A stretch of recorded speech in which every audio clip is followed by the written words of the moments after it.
Since the events that took place last Shabbat in Colleyville, Texas, I've been racking my brain to try and figure out what it exactly is that I want to say to everyone this morning.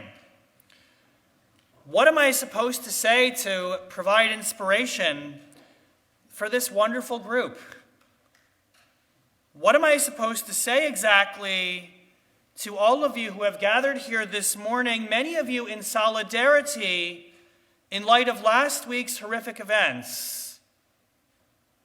What am I supposed to say to you when I myself am also reeling on the inside? I suspect that many of my colleagues are going to use this particular moment to deliver a message of unity for people of all faiths. No doubt this Shabbat that is important. Still others of my colleagues are going to use this opportunity to call out for spiritual healing in the aftermath of what happened. But folks, that's not going to work for me today. Because what I really am as a Jew is angry. And it's an anger that really has not abated in any real way since last Shabbat. I'm angry that a terrorist chose the synagogue of Rabbi Charlie Citron Walker, whom I had the pleasure of spending a significant amount of time with in an interdenominational fellowship 3 years ago. Among the 20 of us in that fellowship, Charlie is the biggest mensch, the kindest soul. And so I'm angry. I'm angry for how this has traumatized him and his family and his synagogue. I also remain angry and disappointed because so few, and I'm hearing this across the board from rabbis across the city, so few of our non-Jewish colleagues were in touch. Maybe because it was a holiday weekend. Maybe because we've all just become numb to what we keep seeing. Or maybe because, as unfortunately Dara Horn famously wrote, you all know the title of her book, people only care about dead Jews. And since by the grace of God no one died, no one felt like there was anything to say. I'm angry that several weeks ago, writer Eve Barlow wrote that the Twitter mob was in full force questioning whether a fictional depiction of a fictional character in a Harry Potter book was anti-Semitic. Cancel J.K. Rowling, the mob yelled. Yet when an actual anti-Semitic incident occurred in which real Jewish lives were at stake, crickets. Nothing. What is wrong with the world? I'm angry at what this has done to my rabbinic colleagues and to their families. And I'm devastated for my colleague whose daughter asked him, and of course was old enough to understand what was happening, "Daddy, are you now afraid to be a rabbi?" I'm angry that at least for an hour a day, every day of the past week, I've wondered whether or not I would have had the wherewithal to throw a chair. And I'm frightened at the thought that all it takes is one compassionate rabbi opening up the doors to let someone come out from the cold to cause a hostage crisis. And I am devastated at how this might fundamentally change the way we do business. Because if we must be the kind of congregation that also shuts its doors and doesn't let people in from the cold for fear that person has a gun, what does that say about our community? What does that say about the values that we want to have? And lastly, I am angry because of what this is going to do to synagogues across the country. And God knows Jewish community and synagogues have suffered a terrible blowback the past 2 years. Friends, we say, and we've heard the news say over and over again, thank God there were only 4 people at shul this morning. But let's think about that, friends. There were only 4 people at shul that morning. And it wasn't just because of a virus or live streaming, but because of Pilates classes and youth sports and sleeping late and services are too long and too boring. God knows I hear it all.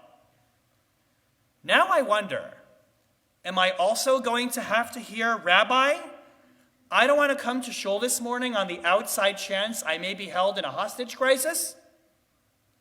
And what are I, or Rabbi Miller, or Marty, or anyone here supposed to say to anyone who asks us that particular question?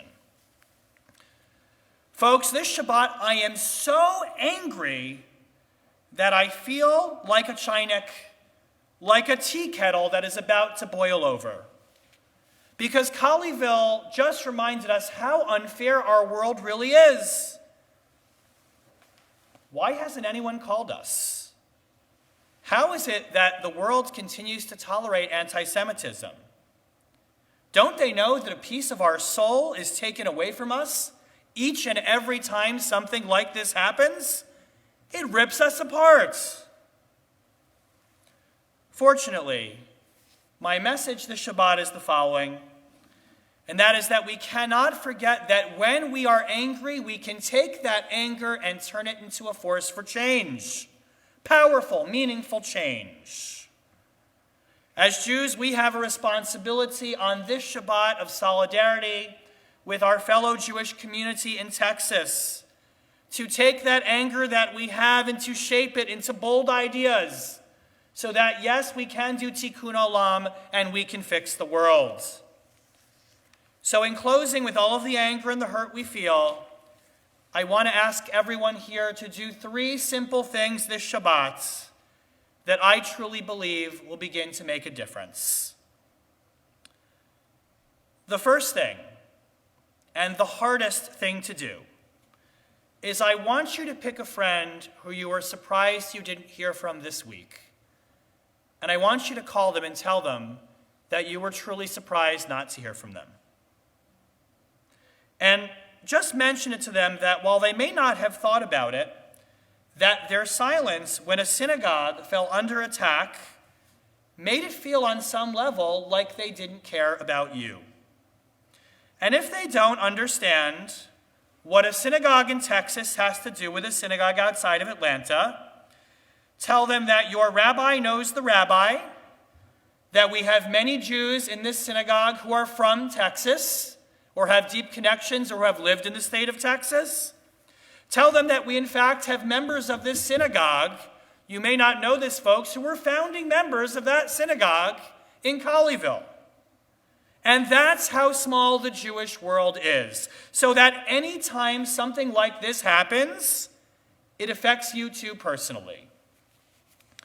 Second, a little easier, I want you to thank someone who did call, who did care, and tell them how much it meant to you.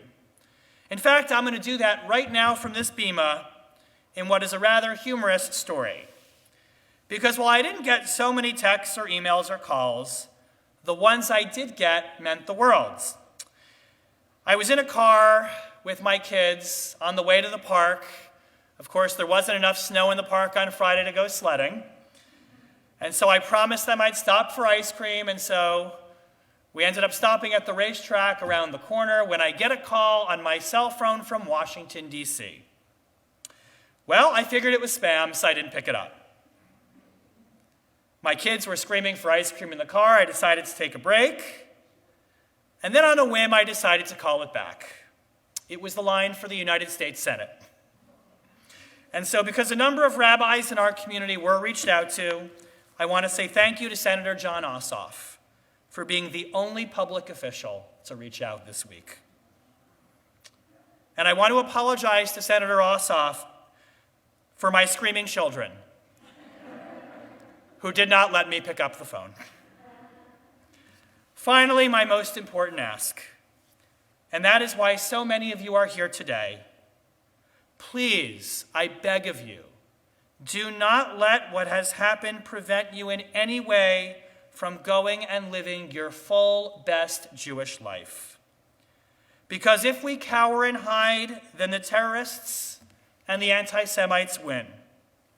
if we pull our kids out of Jewish programs for fears that they are being targeted, and yes, we've had that happen before, not this time, but in previous years, then the terrorists and anti-Semites also win.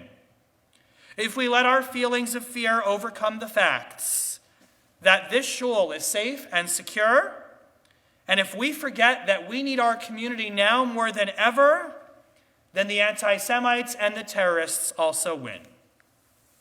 And this morning, to our dear friends in Texas, our message of solidarity this Shabbat is a simple but important one. You may live in the Lone Star States, but this Shabbat, you are not alone. We love you, we care about you, and we are also angry alongside of you that this has happened to your shul, to your community, and to your rabbi.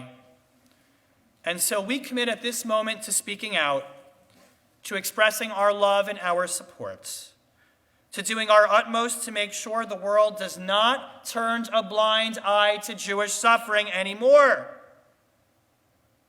Today we are not only Jews, we are all Texans. We are Americans, and we promise that we will pursue justice to make this better for our kids, our grandkids, and Midor Lador, so that we never need to have another Solidarity Shabbat ever again. Amen.